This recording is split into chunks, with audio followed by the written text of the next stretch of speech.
Ташиев менен Жапаровдун атын жаманган алдамчылыкка шектүү жаран кармалды. УКМК алдамчылыкка шектелген адамды кармады. Бул тууралуу УКМКнын басма сөз кызматы кабарлады. Шектүү Ташиев жана Жапаровдун туугандары менен тааныштыгынын артына жашынып, жарандарды ишке орноштурам деп убада кылган. Аталган иш бирдиктүү рейстерге катталды. Кылмышка шектүү жаран АБИ 4 мартта акчанын бир бөлүгү болгон 50 000 сомду алып жаткан кезде кармалган. Ал АБА аттуу жаранды чоң кызматка орноштурам деп $15,000 талап кылган. Бүгүн $1000 алып жаткан жаран УКМКнын убактылуу кармоочу жайына киргизилди. Булак медиа центр. Жириновский Кыргызстанды Орусиянын губерниясы кылууну сунуштады. Орус саясатчысы Владимир Жириновский күтүлбөгөн сунуш киргизди. Ал Борбор Азия өлкөлөрү жана КМШнын башка мамлекеттери Орусиянын курамына кириши керек деп эсептейт. Бул тууралуу Спутник Өзбекстан билдирди. Жириновский мурунку СССРдин өлкөлөрү толук кандуу конфедерация КМШга караганда күчтүү нерсени жаратууга болот деп ишенет. Бардык маселелерди чечүүнүн, толук коопсуздукту жана мыкты экономиканы камсыз кылуунун эң мыкты жолу бул мурдагы 14 союздук республиканын бардыгы болуп, Орусиянын курамына губерния катары кириши. Душанбе губерниясы, Бишкек губерниясы, Ереван, Киев жана башкалар деп билдирген ал маектеринин биринде. Буга чейин саясатчы Армениянын Россия Федерациясынын курамына кошууну сунуш кылган. Жириновскийдин айтымында бул Туркия менен болгон жаңжалда өлкөгө жардам берет. Булак ак медиа чекиткейжи. Аксыда депутаттыкка талапкер элге чай берип 7 адам спиртке ууланып каза болду. Жалал Абад областынын Аксы районунун Кара Суу айылдык кеңешинин депутаттыгына талапкер элге чай берген. Анда 20 адам спиртке ууланып, 7 адам каза болду. Бул тууралуу Супер KG порталы жергиликтүү тургундарга таянуу менен жазып чыкты. 2 күн мурда айылдык кеңештин депутаттыгына талапкер элге чай берген. Ошондо 20 адам спиртке ууланып, 7 киши көз жумду деп айтып берген жергиликтүү тургун Супер KG порталына. Жанар Акаев: эртең менен бийликке келсем да менин көзүмдү май басат. Жанар мырза, оппозиция азыр барбы, болуш керекпи? Оппозиция болбосо эртең мен бийликке келсем да менин көзүмдү май басат. Анткени сындап турган, бийликтин кемчилигин айтып турган, сунушун берип турган киши жок. Анан баары жакшы турбайбы деп калабыз. Бир нерсени айтып кетейин.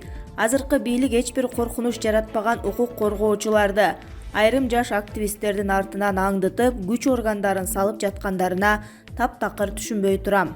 Азыр оппозиция акырындык менен түзүлө баштады. Бирок мен кайрадан өлкөдө олку-солку болуп, будуң чаң салынып, ызы-чуу болушунан көпчүлүк кыргызстандыктар сыяктуу эле тажадым. Анткени менен конструктивдүү оппозиция бизге ар дайым керек, ансыз болбойт. Азыркы бийликтин кемчиликтерин байкай алдыңбы? Баарын айтып отурбайын сизге. Конституция боюнча бир мисал келтирейин. Караңыз, бул жакта депутаттар менен сүйлөсөк, Садыр Жапаровдун мөөнөтү 2032-жылы бүтө турган кылып жатышат. Ушул жогорку кеңеш 6 премьер-министрди алмаштырдык. 3-чү президент менен иштешип жатабыз. 2016-жылы декабрда демилгечи топ чыгып, баш мыйзамды өзгөртүппүз. Так эле ушул депутаттар өкмөттү күчөтүш керек, өкмөткө ыйгарым укукту бериш керек, президенттин укугун азайтабыз деп колдоп беришиптир. Эми ушул эле депутаттар президенттик башкаруу керек экен. Садыр Нуркожоевич туура айтат деп ушулар демилгечи болуп кайра чыгып жатышат. Бул маселеде президент мырза аң сезимдүү, акыл эстүү, анча-мынча сын айткан коомчулукту азыраак угуп, ушулардын жетегинде көбүрөөк калганы аябай өкүнүчтүү. Булак Азия News гезити. Дастан Бекешев президенттин сынына жооп берди. Жогорку кеңештин депутаты Дастан Бекешев социалдык тармактагы баракчасына көзүм сокур болсо да көйдөнүм сокур эмес деген жазуусу менен күрмө кийип турган сүрөтүн жарыялады. Бекешев билдирүүсүнүн астына Садыр Жапаровго жооп деп да жазуу калтырган. Буга чейин президент Садыр Жапаров депутат Дастан Бекешев тууралуу жазган пикири интернет колдонуучуларынын талкуусуна түшкөн. Анда президент эл өкүлүнүн пикир калтыруу деген жерине көз эле эмес көйдөнү кошо сокур экен деп жазган. Бирок андан да көп өтпөй өлкө башчынын басма сөз катчысы Галина Байтерек аталган аккаунт менен президент өзү отурбай турганын жана ага убактысы жоктугун айтып чыккан.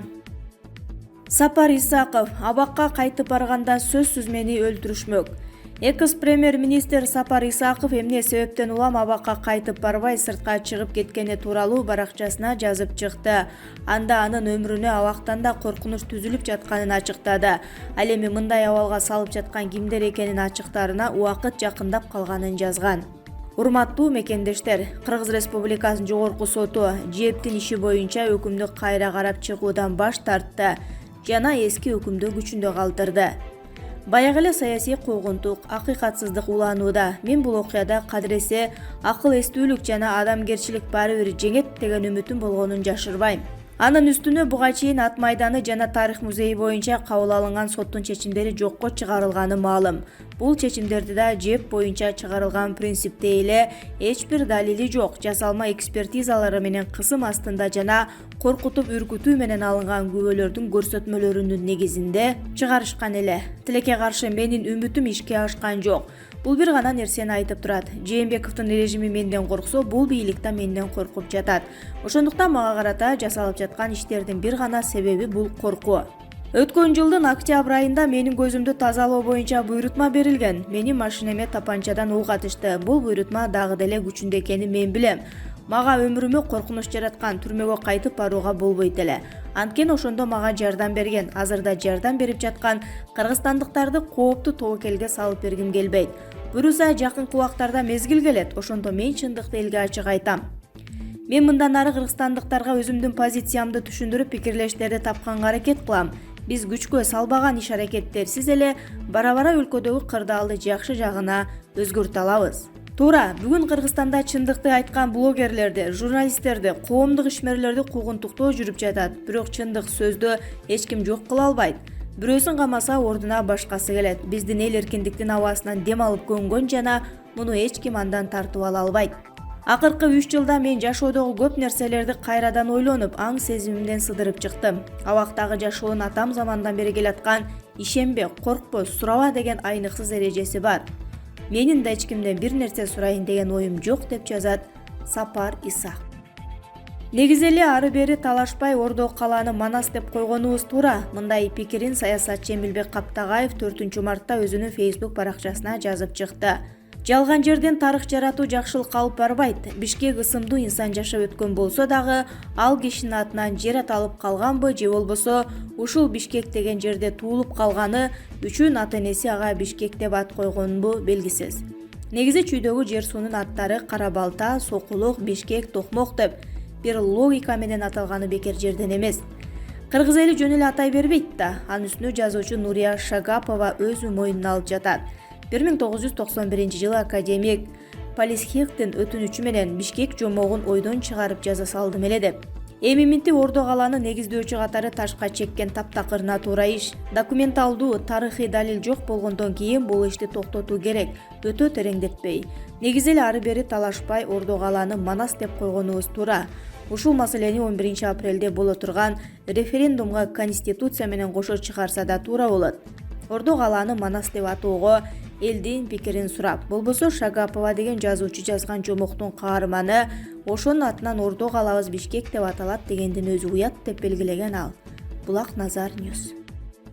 Ошто 300гө жакын мыйзамсыз курулуштар тазаланды. Ош шаарындагы Салиева көчөсү 300гө жакын мыйзамсыз курулуштардан тазаланды. Бул тууралуу аталган шаардын мэриясынан билдиришти. Маалыматка ылайык, Ош шаарындагы ХБК Кичи районунун Салиева көчөсүндөгү көп кабаттуу үйлөрдүн айланасындагы кошумча имараттар, тосуп алынган короолор, жеңил курулуштар, гараждар алынып, аймактагы тургундарга түшүндүрүү иштери жүрүүдө. Мындан тышкары азык-түлүк дүкөндөрү да алынып, анын ордуна муниципалдык унаа токтотуучу жайлар курулууда. Булак репортер Чекиткейжи. Айгүл Жапарова Үмүт Надежда реабилитациялык борборундагы балдардан кабар алды. 4 мартта өлкөнүн 1-айымы Айгүл Жапарова Үмүт Надежда реабилитациялык борборундагы балдардан кабар алганын Тумар Би тобу социалдык тармактагы жеке баракчасы аркылуу билдирди. Көптөн бери биздин Тумар тобу бийлебей келишкен. Бүгүн 1-айым Айгүл Жапарова биздин Үмүт реабилитациялык борборубуздагы балдарга белектерин алып келди. Ал эми биздин топ алар үчүн концерт тартуулашты делет маалыматта. Булак Эркиндик Чекит медиа. Президент Садыр Жапаров Өзбекстанга 11-12 мартта барат. Бул тууралуу Тышкы иштер министри Руслан Казакбаев кабарлады. Анын айтымында Садыр Жапаровду бир топ өлкөлөрдүн лидерлери чакырган. Ал Өзбекстанга болгон сапарынан кийин Тажикстан, Түркменистан жана Кытайга бараары күтүлүүдө. Казакбаев президенттин Ташкентке эмне максатта бараарын жана анда эмне маселелер каралаарын ачыктабады. Буга чейин Садыр Жапаров 2-3 мартта Казакстанга мамлекеттик сапар менен барып, бир катар сүйлөшүүлөрдү жүргүзүп келди. Булак репортер Чекиткейжи.